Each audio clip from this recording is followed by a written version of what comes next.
The compass spins wildly, a frantic needle twitching, pointing nowhere coherent, near the invisible edge of the Atlantic. It's not the ships that vanish completely that leave the most chilling residue. It's what the survivors, the witnesses, the pilots, report seeing just before the silence descends. These aren't tales of sudden sinkings. These are accounts of physical laws bending, warping, and occasionally snapping like overstressed wires.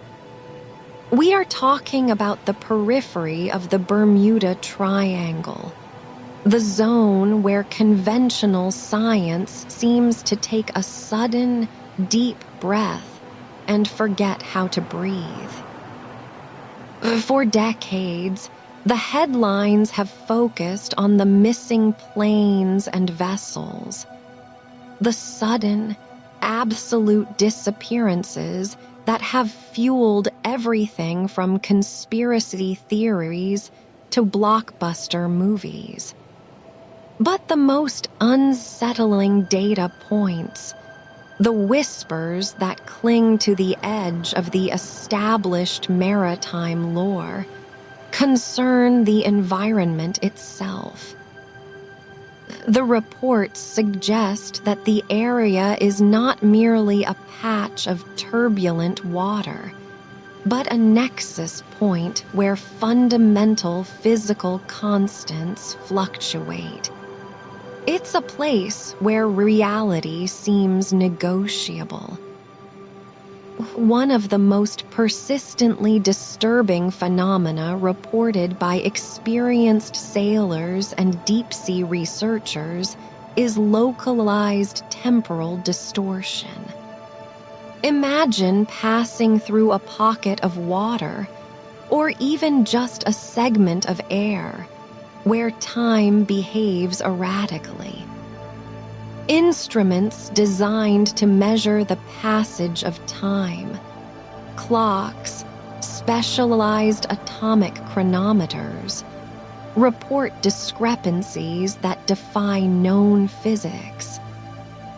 Some crews have described entire minutes feeling like hours, or conversely, hours passing in what felt like a blink. These aren't simple malfunctions. Multiple, independent sources have documented equipment struggling to reconcile readings that suggest time itself is stretching or compressing in localized fields. It's as if the very ticking mechanism of existence falters here. Survival depends on trusting your gut over your gauge, a terrifying concept for anyone trained to rely on precise measurements. Then there are the electromagnetic anomalies. Modern electronics, the lifeblood of any deep-sea or transatlantic vessel, are unreliable near these coordinates. We are talking about unexplained, massive electromagnetic pulses, EMP events, that strike with surgical precision. These pulses aren't the predictable discharge of lightning, which has a discernible source and trajectory. These are described as sudden, overwhelming surges that don't just trip circuit breakers. They wipe clean memory banks. They fry sensitive navigational equipment, and they leave residual electromagnetic signatures that baffled onboard engineers. It suggests an external, massive power source interacting with the planet's natural field in ways we cannot model.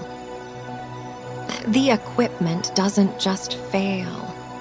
It seems to be momentarily overloaded by an invisible, immense current.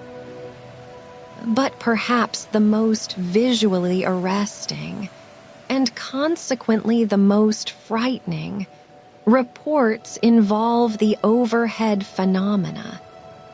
These are not the predictable glows of distant ships, nor the known atmospheric phenomena like ball lightning. Witnesses consistently describe lights that possess impossible geometry. They appear as complex, non-Euclidean structures suspended in the sky, shapes that seem to fold in on themselves, or move in patterns that suggest multiple points occupying the same space simultaneously. These lights are often silent, moving with an intelligence that is utterly alien to human understanding. They don't illuminate, they observe. They drift with a purposeful, almost deliberate choreography, making the natural sky seem pedestrian by comparison. Consider the psychological toll of these encounters. When your instruments lie, when time warps, and when the lights overhead suggest geometries that should be impossible, your mind becomes the most unreliable narrator. The line between hallucination, extreme fatigue, and genuine paranormal encounter becomes impossibly thin.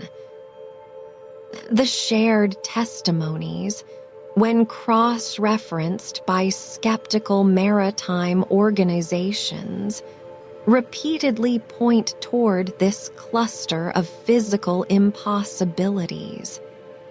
It forces a confrontation with the limits of our current understanding of physics.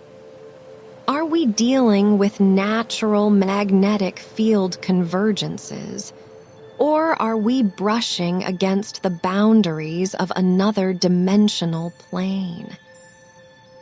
These reports, the temporal stuttering, the electromagnetic assaults, the impossible lights, they paint a picture not of a watery graveyard, but of a geophysical anomaly of profound, perhaps artificial, origin. It suggests that the region is interacting with forces that operate outside the standard model of physics as we teach it in universities. It hints at gateways, or at least pockets where the veil between known reality and something else is perilously thin. So the next time you see a chart marked with these mysterious coordinates, remember that the danger might not be the water itself, but the very fabric of reality above it. It challenges everything we are taught about constant laws, predictable physics, and the steady march of time. It demands a level of trust that is deeply unsettling. If you ever find yourself near these coordinates, where the compass spins wildly and the air feels thick with unquantifiable energy, do you trust your instruments, or do you trust your instincts? Because in that zone, one might be more accurate than the other.